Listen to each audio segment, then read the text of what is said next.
Et si tout ce qu'on pensait savoir sur la souffrance était basé sur un gigantesque malentendu? Hmm. Et si la vie elle-même était un cadeau, précisément à cause de cette souffrance qu'on cherche tant à fuir? Bonjour. Bonjour à toutes et à tous et bienvenue.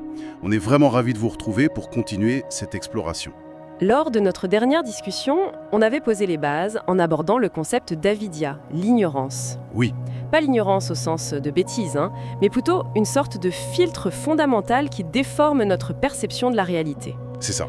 Et c'est cette ignorance qui est un peu à la racine de tout ce qu'on va aborder aujourd'hui. Exactement.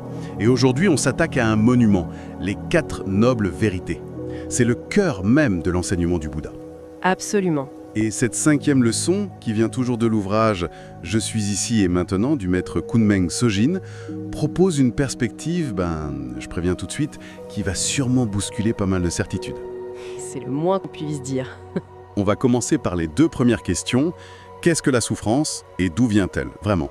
D'ailleurs, si cette exploration vous apporte quelque chose, la meilleure façon de nous soutenir, c'est de vous abonner, d'aimer et puis surtout de partager cette discussion. Oui, partager la connaissance, on appelle ça un don du Dharma.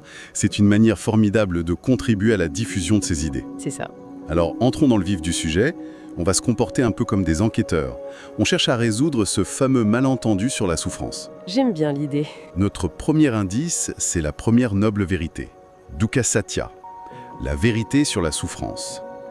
Et là, d'entrée de jeu, l'approche du maître Sojin est déroutante. Oui, parce qu'il ne parle pas de douleur psychologique ou de symptômes à guérir. Non.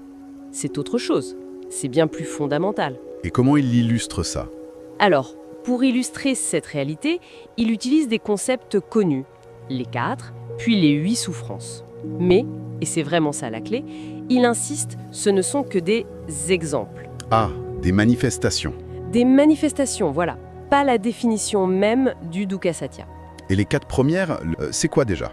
Alors on a la naissance, Jati, la vieillesse, Jara, la maladie, Vyadi, et la mort, Marana. Attendez. Une seconde. Vieillesse, maladie, mort, bon. Je comprends, ce n'est agréable pour personne. Mais la naissance, c'est présenté comme la première des souffrances. Jati Dukkha. Ça me semble incroyablement pessimiste. Pour la plupart des gens, et pour moi le premier, une naissance, c'est un miracle, une joie. Bien sûr, et c'est là que l'analyse devient fascinante. Comment le texte justifie ça? L'argument est le suivant. Être en vie, c'est d'abord et avant tout réagir à des stimuli. D'accord. Et la thèse radicale du maître Sojin, c'est qu'à l'état brut, avant toute accoutumance, tous les